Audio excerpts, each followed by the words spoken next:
Now let me declare an interest. Me and Tony Blair, we are, well, you know the rest of it. Tony Blair, whenever he became the leader of the Labour Party, I called him a pig in a poke, and I never looked back. My chances of advancement in the Labour government of Tony Blair were zero before there was a Labour government of Tony Blair.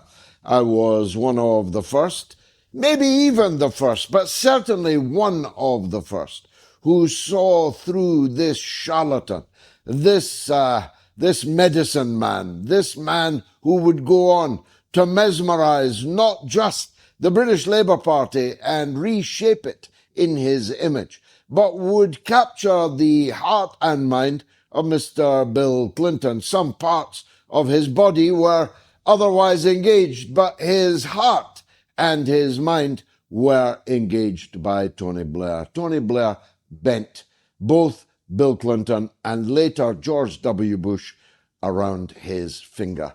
That's why I say without any compunction that Tony Blair is primarily responsible for the world we have today. I knew it would happen.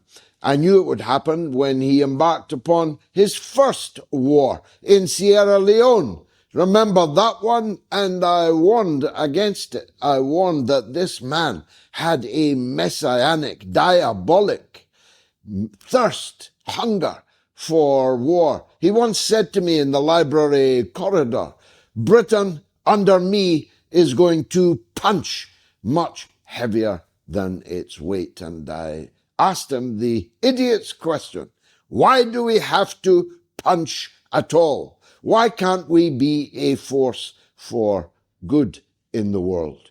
But he was determined that the entire position of the United Kingdom depended on its relationship with the United States. He could speak European languages. One time he actually contemplated becoming Ursula von der Leyen. I don't mean actually getting it chopped off and changing his gender, although he was well up for that kind of thing.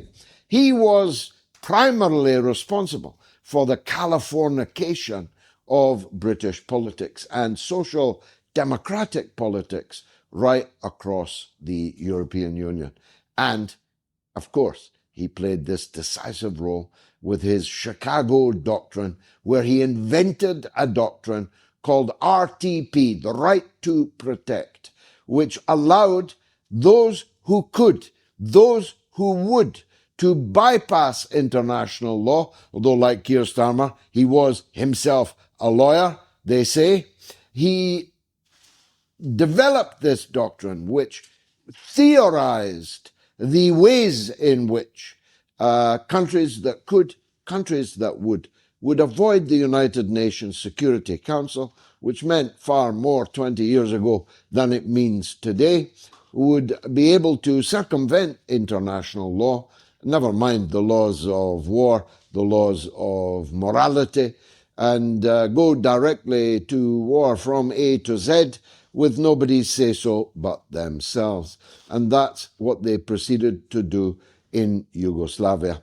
That's what they did even before Yugoslavia in the operation that they launched against Iraq, long before Desert Fox it was, because it was so rabid and mangy. It could only be a Desert Fox when they bombarded Iraq, and I was on hand in the hospitals in Baghdad to bring people, those who wanted to watch, the pictures of the children that he slaughtered there. Children that were already in a mangy position, but were to get very much more so.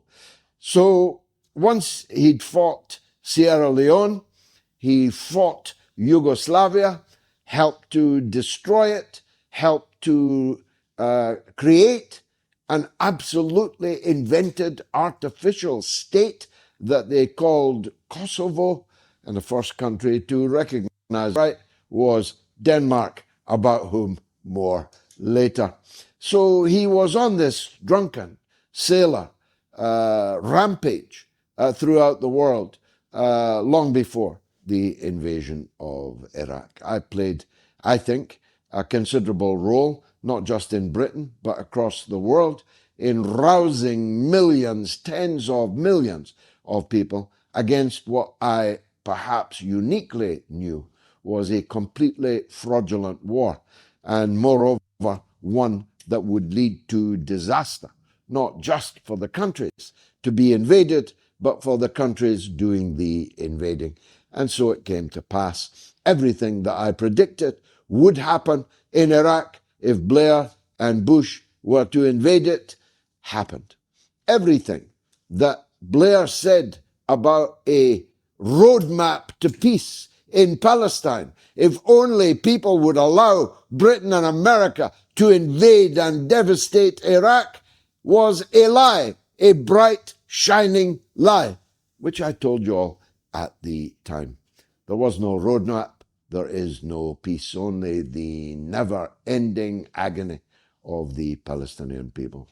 In the process, Mr. Blair expelled me from the Labour Party, alone, the only person expelled over the Iraq War, though there were many critics in the Parliamentary Labour Party, in the Labour Party as a whole. People like Jeremy Corbyn, they were never expelled. Mr. Blair concentrated on me because, correctly, I think, he thought that I was cutting through public opinion more than anyone else would or could. He expelled me from the Labour Party. I told him he would rue the day. He did rue the day, not once, not twice, but thrice. 3 times I defeated the Blair Labour Party in parliamentary elections thereafter. I also made a film of which I'm very proud called The Killings of Tony Blair. If you have not watched it yet, it is available free to air on YouTube. I hounded Tony Blair until he was forced to leave office. But he left office not to penury or pain, not to the kind of isolation, a kind of Siberia of the reputation that he ought to have suffered as a result of having lied Britain into war, having lied our institutions into oblivion, bankrupting the idea that the government could be trusted, bankrupting it forever. He went on to, well, at least richer things. Mr. Tony Blair, as you'll see from my film, The Killings of Tony Blair, became 100 millionaire. He is now worth probably 500 millions. He profited mightily from the death and destruction, more than 1 million people that he wrought. Bush was there too, but the president's brain being missing, Tony Blair was that brain. So, he's obviously the man now to govern Gaza. That was clear from the beginning. He's rich enough, he's diabolic enough, he is satanic enough, and the devil just wasn't available. He's too busy in so many other parts of the world. So, absent Beelzebub, send for Blair. And that's what Donald Trump has done. We'll discuss with our eminently qualified guests this evening what the import, the impact of the second coming of Tony Blair in the Holy Land is likely to be. But I must turn to the Carry On film. Only those of a certain caste, only those of a certain age will remember the farces that used to emanate from the British film studios. They were called Carry On films. Carry on up the Khyber. Carry on up the Nile. Well, there's never been a Carry On like Greenland.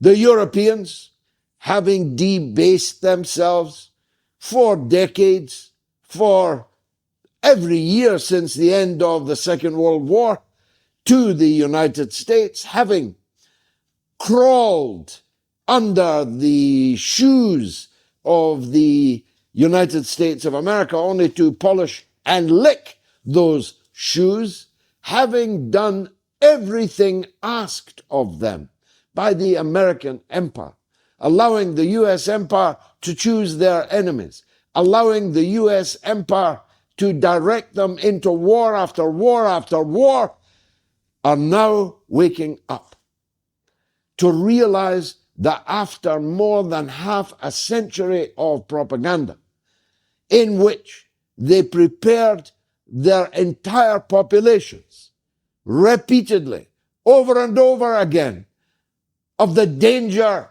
of the Russians and later of the danger of the Chinese, have woken up to discover that they are about to be invaded, their territory dismembered, just like Serbia's territory of Kosovo.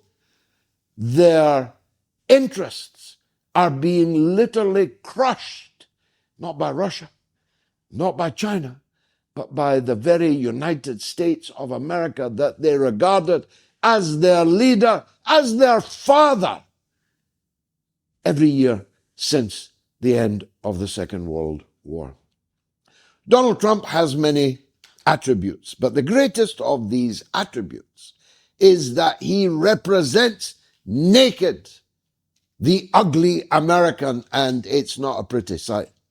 Kamala Harris, Joe Biden, all that went before them were at least concerned enough to pause before the mirror and make sure their makeup was right. Not like Donald Trump. They were concerned enough with proprieties and decencies and deceptions to make sure that they never went out without their lipstick. The end result was the same, but it looked prettier. Donald Trump wakes up in the morning, misapplies his makeup, and goes on a drunken rampage against whomsoever is his enemy of the day. It could be the enemy within. It could be the enemy that used to be within but is now off the agenda. Jeffrey Epstein, anyone? The Swamp, anyone? Lock them up, anyone? Russiagate hoax, anyone? No, these enemies are all now long banished into the past. Today's enemy are the European satraps that once sat at his feet.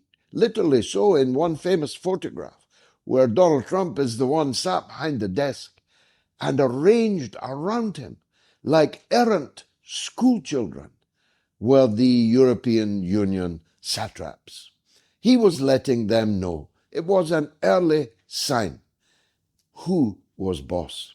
Well, having threatened to annex the Canadian 51st state of the Union, which has just entered into a strategic partnership with the People's Republic of China, with its People's Liberation Army, with its People's Liberation Navy, the largest navy in the world, the largest army in the world, with a hypersonic fleet of nuclear weapons that could turn the United States at least once into ash. Canada is now looking east, as well it might, for protection against the brigand, against the George Armstrong Custer to its south. And so Greenland's getting it instead. Greenland is defended only by Macron, who not only got one black eye this week, he got two, appearing in dark glasses in his pronunciamento of an expeditionary force of 15 Frenchmen. Meloni, the Italians always being a lesser warlike type, sent 5. And the British, unsure how to get off of that American spike that has been up their fundament since 1945, couldn't send nobody, so they sent 1. 5 Italians, 15 Frenchmen, and 1 Englishman. They constitute the Dad's army that has landed in Greenland. And there will not be many more of them. They're there only to hand over a European country to the invading armies of Donald Trump. And like the Carry On pictures, I find it all so terribly funny. It is so funny that the prospect of the Stars and Stripes being raised above a European territory by force of arms fills me not with the dread and alarm that it once might have. It fills me with hilarity, because if anybody deserves such abject subjugation, such pitiful, pathetic, puerile ignominy, it's the European Union and its leaders. I don't have any time left to do justice to the story that is just heaving into view. Once it's announced, it will open a new era in human civilization, if we can call it that. There will be a before this knowledge and an after this knowledge. Donald Trump, in the ultimate coup de théâtre, is about to announce the existence of alien life. Not the alien life around his cabinet table, not the alien life on CNN and CNSBC and CBS. That's all long been known to be populated by little green men and women. That's long been known to be the Twilight Zone. No, I mean real alien life. We are not alone, ladies and gentlemen, and I hope to explore that final frontier in the course of the mother of all talk shows. We've got some cracking guests, starting with the font of knowledge, the sage, the philosopher in action, the master of the political arts, the one and only Che Bose from Moscow, coming up. Stay tuned.